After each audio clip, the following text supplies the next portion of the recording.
hej med jer.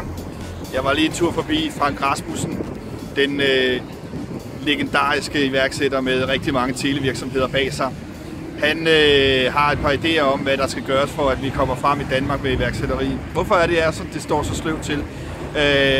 Har han et par bud på, men han har også en idé om, at iværksætterskatten faktisk godt kan være en mulighed for, at man får gang i iværksætteri, hvis pengene de går til iværksætteri. Det er så spørgsmålet, om de gør det. Spørgsmålet omkring væksthusene, der har han også et par idéer til, hvad det skulle gå til, om det er noget, vi overhovedet skal have. Men se med her. Hej Frank. Hej.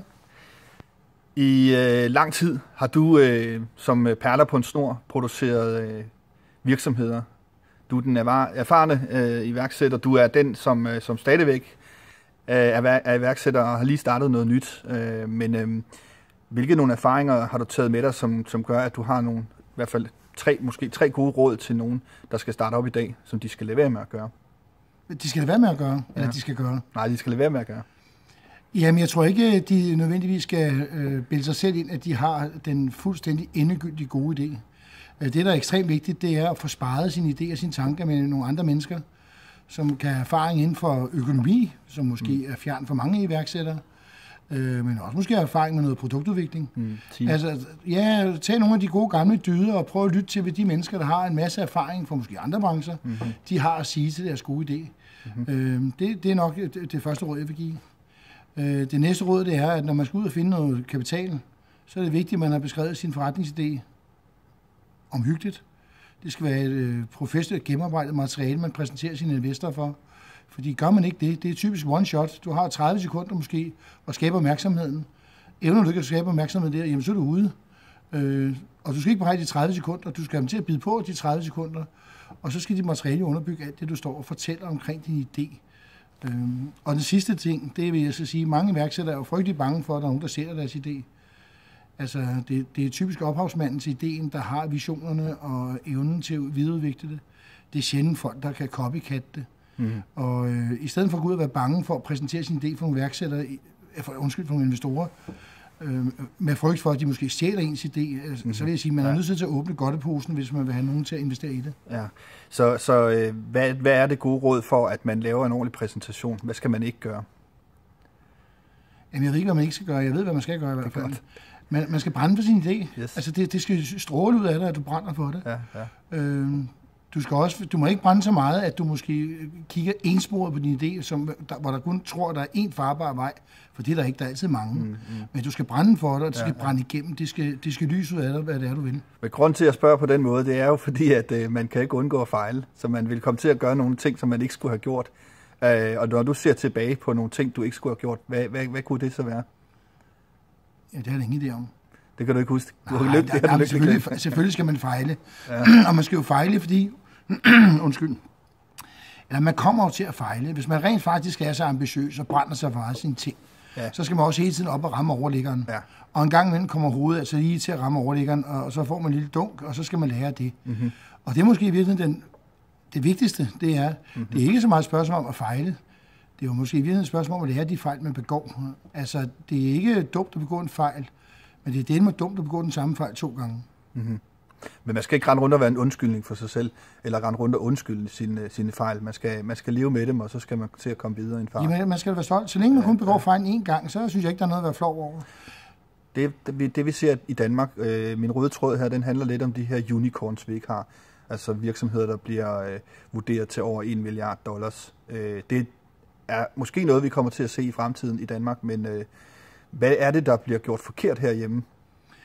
Jeg ved ikke, om der bliver gjort noget decideret forkert. Jeg synes, der er et par enkelte smilende sager blandt alle de mange, kan vi sige, iværksætter-setups.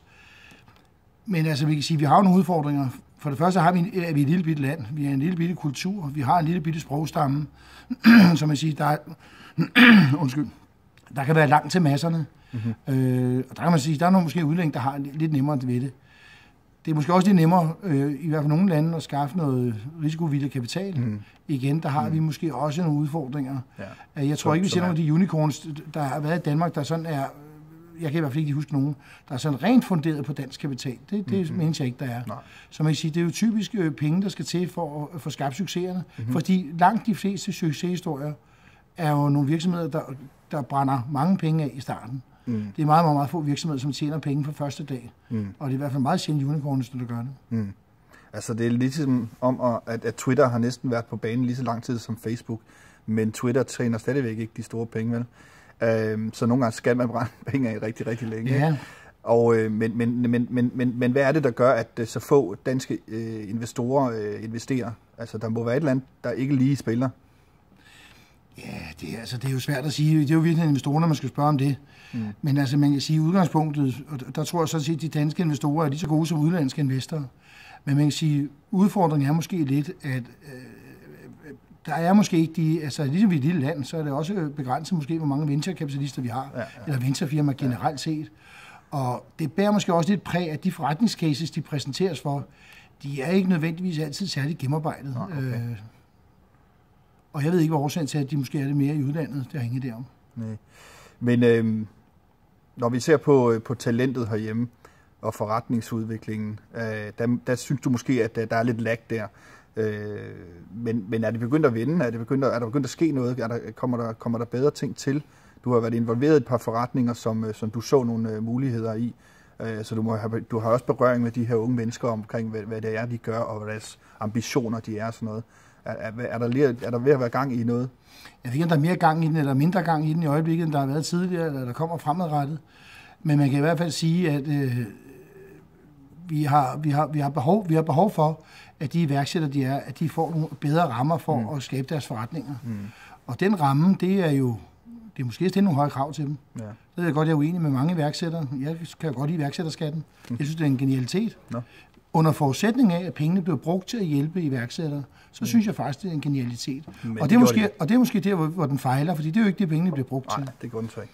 Et godt eksempel er jo iværksætteriet i Taiwan, også tilbage historisk set. Ja.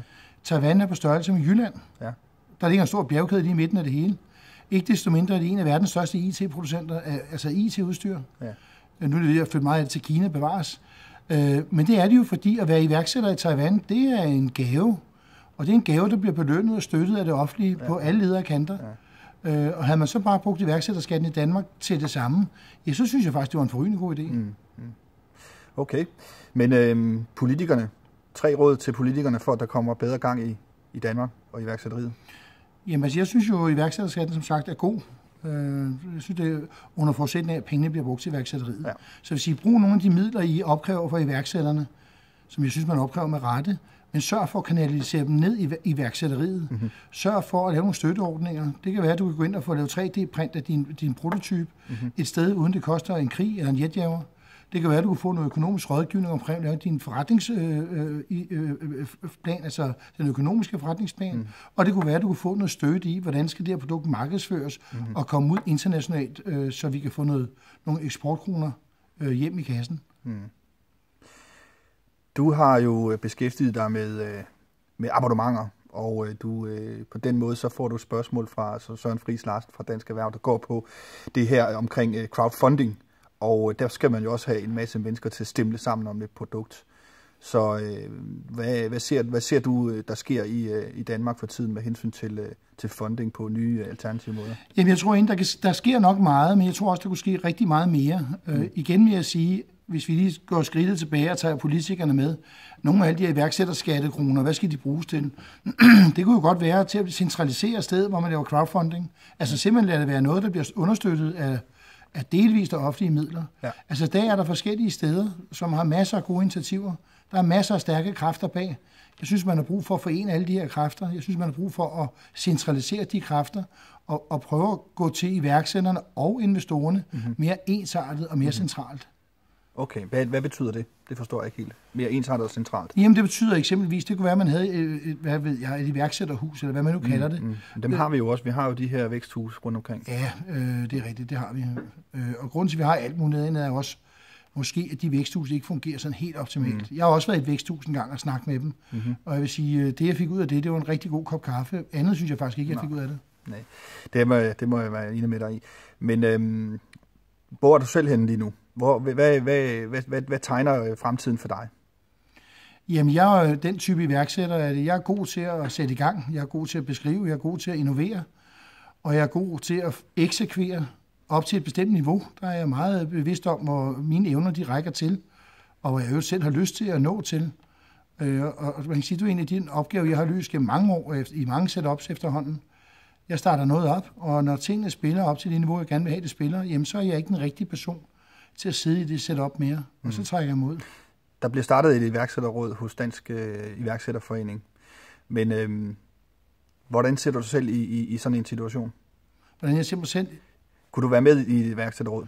Nej, jeg synes, jeg er blevet for gammel. Altså, jeg er ved at være en gammel dreng som iværksætter, og er måske lidt slidt efterhånden. Jeg synes, man skal give pladsen til nogle af de nye, innovative mennesker, som kommer, kan vi sige, med den kulturbaggrund, man nu engang har i 2015. Det er jo ikke helt den samme, jeg har. Så hvorvidt jeg kan bidrage optimalt, det tror jeg faktisk ikke. Rådet er jo sat sammen af politikere, af business angels og folk, der har noget tyngde ligesom dig. Så jeg tror i virkeligheden, at du ønskede det over. Men vi må se, hvad fremtiden den bringer. Ja, det må vi se til. I hvert fald tak for interviewet. Ja, velkommen.